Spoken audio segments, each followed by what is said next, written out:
Mo.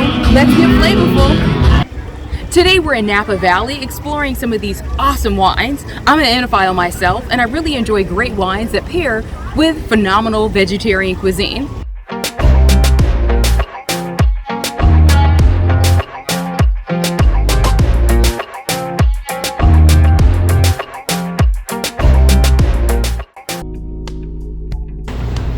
Usually when you think of Napa Valley, you're thinking of quaint locations and lots of vineyards, plenty of grapes, right? Well, actually I found a location in a small sector of Napa that includes not so many vineyards.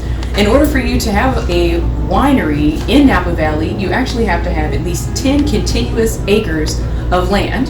So here at AvinoDos, I'm here with Victor Orozco, who is a winemaker of over 42 years. Just a little over 1,000 cases, but the quality is very high.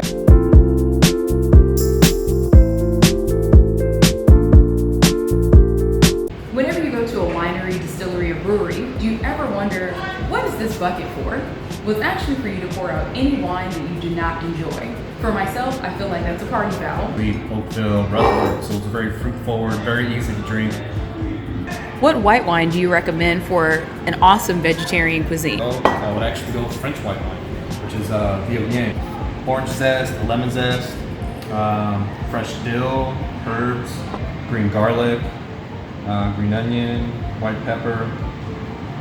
As far as vegetables go, leeks, fennel.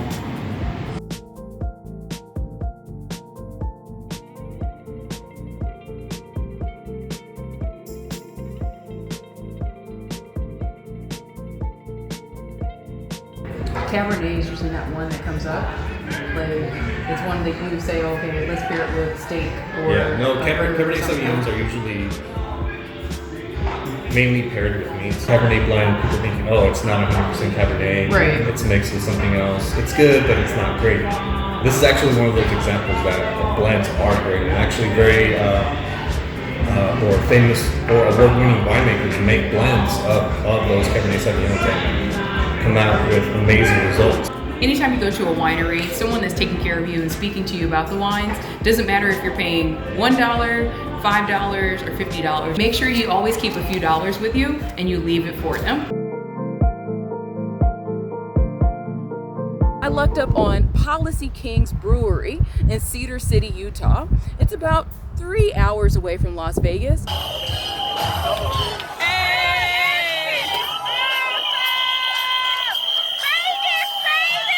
But it's definitely worth the drive.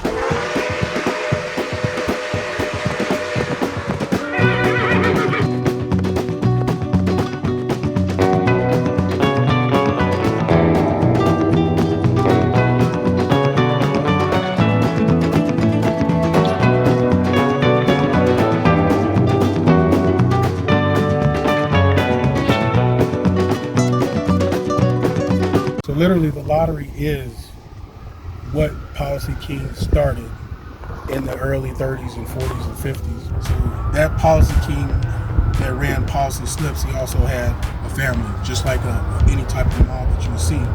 Yes, there are negative parts of the mob, but there are also the aspects that contributed to the community, created jobs, built families, however you want to put it. So you have the bad element and you have the good element. The good element was just the Policy Slips. They were providing jobs and money for the black communities in Chicago, New York, other parts of the U.S. during that time.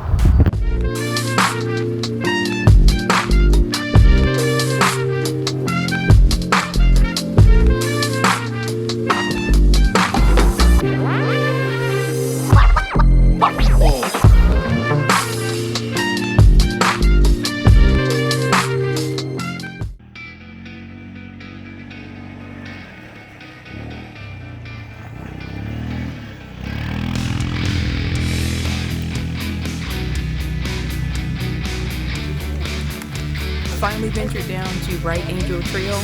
Took about an hour or so, and this is the rest area. There's several people just kind of hanging out. Whether you're vegan, vegetarian, or you're still a carnivore, just make sure that you pack a protein bar of some sort in your trail mix and always stay hydrated. Everything that goes up must go down.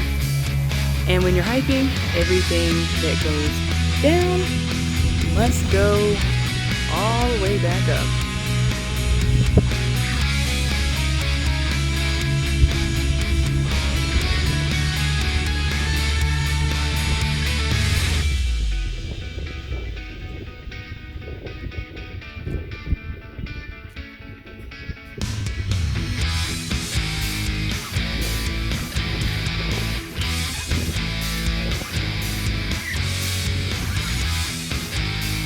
Hey there, all you Flavafull lovers. This is Sid Simone.